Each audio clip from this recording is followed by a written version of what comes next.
আর এবার সরাসরি চলে যাব জম্মুতে আমাদের অপর প্রতিনিধি সন্দীপ সরকারের কাছে। সন্দীপ, সুকান্ত যেমনটা দেখাচ্ছিল, শ্রীনগর ধীরে ধীরে নিজের সেই চেনা ছন্দে এবার ফিরতে শুরু করেছে। জম্মুর কি ছবি?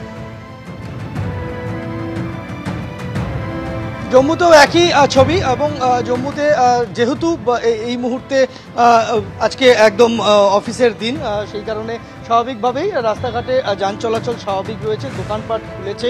নতুন করে কোনো এখানে কোনো রকম ব্ল্যাকআউট বা সাইরেন গতকাল কিছুই শোনা যায়নি। আর রাতের দিকে সাম্বা সেক্টরের আকাশে বেশ কয়েকটি আলোকবিন্দু দেখা গিয়েছিল, তবে সেই আলোকবিন্দুগুলি সেটা শত্রুপক্ষের ড্রোন, এ বিষয়ে কিন্তু এখানে সেনাবাহিনীর তরফে কোনো শিলমোহর দেওয়া হয়নি। এবং সেই আলোকবিন্দুগুলিতে কোনো রকম বিস্ফোরণ ঘটানো হয়নি। এবং সেই আলোকবিন্দুগুলো যেগুলো ছিল সেটা অল্প এক দু মিনিটের জন্য সেটা আকাশে দেখা গিয়েছিল, তারপর সেটি অদৃশ্য হয়ে যায়। এখনো পর্যন্ত জম্মুর যে বিভিন্ন সেক্টরগুলি রয়েছে, যার মধ্যে এর আগে যেখানে সবথেকে বেশি ক্ষতি হয়েছিল রাজৌরি এবং পুঞ্চে, সেখানে কিন্তু নতুন করে কোনো শেলিংয়ের ঘটনা ঘটেনি। কালকে রাত্রে যে সমস্ত বাড়িগুলি ক্ষতিগ্রস্ত হয়েছে, সেই সমস্ত বাড়িগুলি জম্মু কাশ্মীর প্রশাসনের তরফে, জম্মু কাশ্মীর সরকারের তরফে তাদের পুনর্বাসন এবং তাদের ঘর মেরামত ইত্যাদির বিষয়ে যে সরকারি প্রক্রিয়া, সেগুলি শুরু করা হয়েছে। এর বাইরে অন্যান্য আর যে সেক্টরগুলি রয়েছে, আখনুর সেক্টর, সেখানেও কিন্তু গতকাল রাতে একেবারে শান্তিপূর্ণ পরিস্থিতি ছিল। আরএসপুরা আন্তর্জাতিক বর্ডার, সেখানেও কিন্তু নতুন করে কোনো অশান্তির ঘটনা ঘটেনি। আরএসপুরা বর্ডারে গত পরশুদিন এক বিএসএফ জওয়ানের তিনি গুলিবিদ্ধ হন, পরে তার মৃত্যু হয়।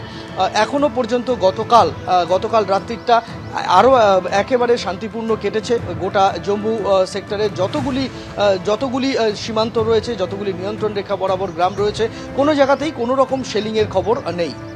ধন্যবাদ সন্দীপ, ধন্যবাদ সুকান্ত। অন্যদিকে ধীরে ধীরে স্বাভাবিক ছন্দে ফিরছে পাঞ্জাবও। আজও অমৃতসরের স্কুল, কলেজ সহ সমস্ত শিক্ষা প্রতিষ্ঠান বন্ধ রাখা হয়েছে। গতকাল থেকে অমৃতসর বিমানবন্দর থেকে উড়ান পরিষেবা চালু হবার কথা থাকলেও রাতে তা বাতিল করা হয়।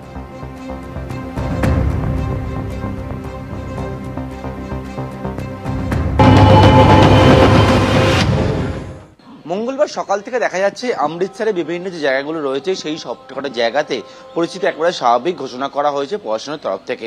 তবে একেবারে যে বিষয় আমরা দেখতে পাচ্ছি, এখন সকালবেলা সমস্ত দোকানপাট সবটা খুলেছে।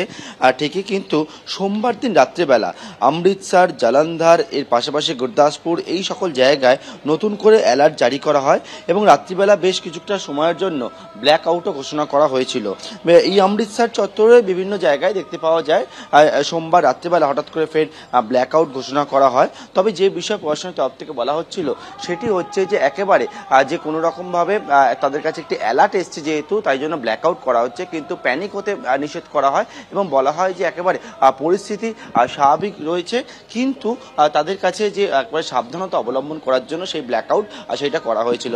ইতিমধ্যে দেখতে পাওয়া যাচ্ছে আজকে সকাল থেকে সমস্ত দোকানপাট সব খোলা হয়েছে। তবে প্রশাসনের তরফ থেকে বলা হচ্ছে যে স্বাভাবিক জীবনযাপন করলেও যে কোনো পরিস্থিতির জন্য প্রস্তুত থাকার জন্য।